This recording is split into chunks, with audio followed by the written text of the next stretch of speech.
Welcome to my channel. તો આજે આપણે બજારમાં જેવું સેમ આપણે સુપર સ્પોન્જી અને ટેસ્ટી ખમણ બનાવીને તૈયાર કરીશું। આ ખમણ એકદમ આસાનીથી બનીને તૈયાર થાય છે અને એટલું જ ટેસ્ટી અને સ્વાદિષ્ટ બને છે અને જેવું જ બજારમાં એકદમ સોફ્ટ હોય છે એ રીતે બનીને તૈયાર થયું છે। તો આ બનાવવા માટે કોઈ વાર નથી લાગતી અને ઘરમાં બનાવેલું છે એટલે આપણે આપણા ટેસ્ટ પ્રમાણે બનાવી શકીએ। ઘણીવાર બજારમાં વધારે પડતું મીઠું હોય, વધારે પડતું ખાટું હોય, પણ આપણે ઘરે બનાવીએ તો પરફેક્ટ રીતે બને છે આપણા સ્વાદ પ્રમાણે। તો અહીં મેં બેસન લઈ લીધું છે। આ બેસન આપણે ઘરે જ ચણાની દાળ લઈ અને લોટ તૈયાર કરેલો છે એનું છે। તો અહીં આપણે 2 કપ જેટલું બેસન લઈશું। આના આપણે કપના માપથી લઈશું, જેથી પરફેક્ટ રીતે આપણે માપ પ્રમાણે બનાવીએ તો આટલું જ પરફેક્ટ સ્પોન્જી એવું બનીને સરસ તૈયાર થાય। તો અહીં 2 કપ જેટલું હું બેસન લઈશ। 2 કપ બેસનમાં જ એટલું સરસ સ્પોન્જી બનીને તૈયાર થશે। તો આપણે જો આ કપ તમે આ રીતે ઘરમાં હોય તો જે આપણે કેક બનાવવા માટે યુઝ કરીએ છીએ એના પ્રમાણે જો માપ રાખીએ તો એકદમ પરફેક્ટ બનીને તૈયાર થાય છે। તો આ કપ ઓનલાઈન બહુ સરળતાથી મળી રહેતા હોય છે માપના।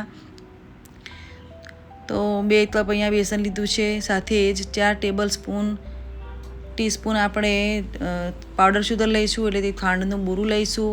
આને હું ચાળીને લઉં છું, ઘણીવાર આમાં હોય છે આથી ખાંડ બી રહી જાય, તો અહીં હું ખાંડને ચાળી લઈશ। તો 4 સ્પૂન એટલે તે 4 ટીસ્પૂન આપણે અહીંયા ખાંડનું બૂરું, 1 ટીસ્પૂન મીઠું એટલે કે સોલ્ટ, સાથે 1 ટીસ્પૂન આપણે સિટ્રિક એસિડ એટલે તે જે લીંબુના ફૂલ હોય છે એ લઈશું, એનાથી બહુ સરસ ટેસ્ટ આવે છે। 1 પિંચ આપણે હિંગ લઈશું અને સાથે 1 પિંચ જ આપણે હળદર લઈશું। હળદર વધારે નહીં નાખવાની, કારણ કે આપણે આમાં સોડા નાખીશું। જો વધારે હળદર હશે તો સોડા સાથે એડ થઈને લાલ ધબ્બા પડે છે, તો એનું ખાસ ધ્યાન રાખવું। હવે આપણે જ્યારે 2 કપ બેસન લીધું છે એમાં 1 કપ જેટલું પાણી જશે, તો પાણી આપણે થોડું એડ કરતા જઈએ અને બેટર બનાવવાનું। જો આ માપ સાથે બનાવો અને બહુ પતલું બી નહીં બનાવવાનું બેટરની, નહીંતર આપણા ખમણ બહુ સરસ રીતે સ્પોન્જી એવા નહીં થાય। તો જો આ પરફેક્ટ માપ છે, તો અહીં 1 કપ જેટલો મેં પાણી લીધું છે। આના ઉપર આપણે 2 ચમચ વધારે પાણી એડ કરીશું। તો અહીં મેં 1 ઇંચ આદુનો ટુકડો લઈ અને આ રીતે છીણી લીધો છે।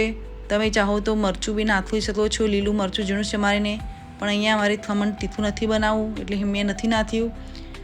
તો અહીંયા સારી રીતે આપણે એક જ ડાયરેક્શનમાં આ રીતે મિક્સ કરી લેવાનું। તો પાછળથી મેં 2 ટીસ્પૂન પાછું પાણી અને 2 ટીસ્પૂન જેટલું આપણે તેલ લીધું છે। તેલ આપણે સાદું લેવાનું, એટલે કે પેલું હાર્ડ તેલ નહીં લેવાનું, જે સરસવનું ને એવું તેલ નહીં લેવાનું। તો આને બી સારી રીતે આપણે મિક્સ કરી લઈશું। એક જ ડાયરેક્શનમાં આપણે હલાવીને મિક્સ કરવાનું છે। તો આ બેટર આપણું એકદમ પરફેક્ટ રીતે તૈયાર છે। અત્યારે થોડું ઢીલું છે, પણ 10 મિનિટ રેસ્ટ આપીશું એટલે સરસ સેટ થઈ જશે। હવે આ ખમણને આપણે રાઈસ કુકરમાં બનાવીશું। તો એના માટે મેં અહીંયા રાઈસ કુકર લઈ લીધું છે। એમાં જે આ ટીન આવે છે તેલની, એમાં આપણે બનાવીશું। કોઈ બી વાસણ ચાલે, પણ આ રીતે ઊંડું વાસણ લેવાનું। તમે થાળીમાં બી બનાવો તો થાળી આ રીતે મોટી હોય, જે ઊંડી લાંબી, એમાં બનાવવાનું। કમસે કમ 3 થી 4 ઇંચ હોવી જોઈએ। તો અહીંયા બેટર બી સરસ એવું સેટ થઈ ગયું છે। આમાં 1 ચમચ આપણે મીઠો સોડા એટલે ફ્રૂટ સોડા આપણે નાખીશું, અને સાથે જ 1 સ્પૂન આપણે પાણી નાખીએ અને સારી રીતે આપણે મિક્સ કરી લઈએ, અને એક ડાયરેક્શનમાં ફરી સરસ ફેટી લઈએ, એટલે તે હલાવીને મિક્સ કરી લઈશું। આ રીતે એક ડાયરેક્શનમાં ચલાવવાનું, અને આ મીઠું સોડા નાખવાથી આ રીતે એકદમ ફૂલી ગયું છે તરત જ। તો એને સારી રીતે હલાવીને સેટ કરી લેવાનું પહેલાં, અને તરત જ આપણે ટીનમાં લઈ લઈશું। એટલે આ આપણે વાસણ તૈયાર જ રાખવાનું ઓઇલિંગ કરીને। તો મેં અહીંયા પહેલેથી જ ગ્રીસ કરી લીધું હતું ઓઇલથી, અને નીચે બટર પેપર બી મૂકી દીધું હતું। તો બસ આ રીતે ટેપ કરી અને પહેલેથી જ ગરમ થયેલા કુકરમાં આપણે મૂકી દઈશું। કોઈ બી વાસણ તમે લઈ શકો છો, મોટું તપેલું હોય તો એમાં બી આ રીતે લઈને મૂકી શકો। 20 થી 25 મિનિટ રાખવાનું। તો અહીંયા 25 મિનિટ થઈ ગઈ છે મારી ખમણ બનતા। તો ચેક કરી લઈશું ટૂથપીક નીકાળીને। તો ખમણ સરસ રીતે અહીંયા થઈ ગયું છે અને આપણે બહાર નીકાળી લઈએ. અહીંયા ગરમ છે થોડું, તો સાણસી લઈ અને આને બહાર નીકાળી લઈશ. એકદમ પરફેક્ટ બનીને તૈયાર થયું છે ખમણ. તો આને આપણે થોડું ઠંડુ પડવા દઈશું.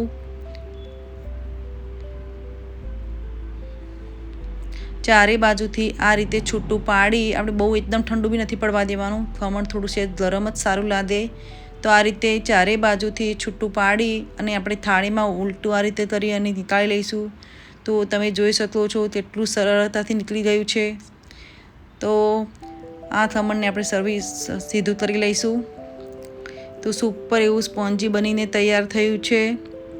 આમાં આપણે પીસ પાડી લઈશું સ્ક્વેર શેપમાં.